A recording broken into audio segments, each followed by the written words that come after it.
ଯେତେବେଳେ ପଞ୍ଚାୟତ ହଉ ବା ଏନ୍ଏସି କିମ୍ବା म्युनिसिपालिटी एमाने हेले लोकल बॉडी।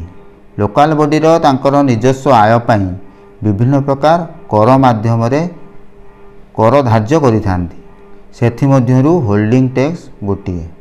होल्डिंग टैक्स जो मनकर एनएसी एरिया रे जदि केही घर करिथांती सेही एनएसी एरिया बा तार परिधि भितरे बा सीमा भितरे जेहेतु घर करुछंती एवं एनएसी रो विभिन्न प्रकार उन्नतिमूलक कार्यर सुविधा उपलब्धि करुछंती।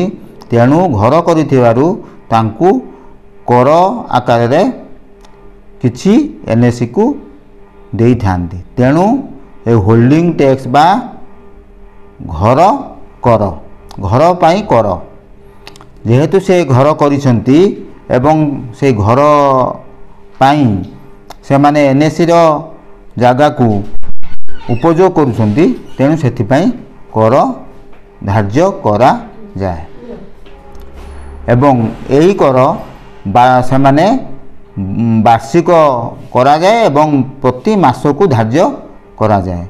जदि कहीं होल्डिंग टैक्स फांकती बा दियंती नहीं तार एरियर हिसाब रे मध्य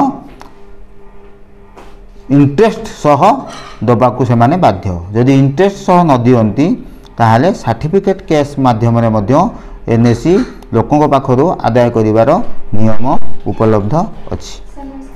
यह म्युनिसिपालिटी एक्ट अनुसार 516 धारा अनुसार यह धार्य करा जाई अछि।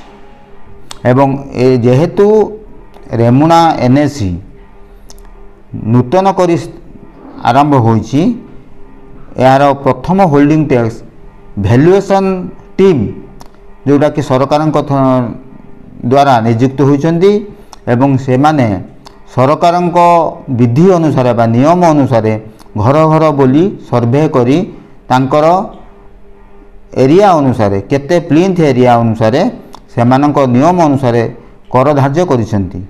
एवं एही कर जदि कहार ऑब्जेक्शन थाए एटा होची ओटे नोटिस पीरियड अछि जोटा कि 60 दिन मध्य रे समस्ते तांकर किछि जदि बढ़ी जाइछि जदि कर तांकर बढ़ी जाइछि बा कम होबार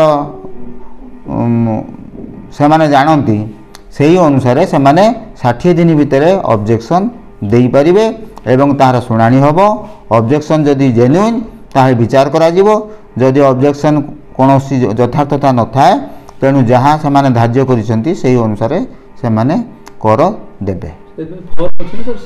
फॉर्म अछि।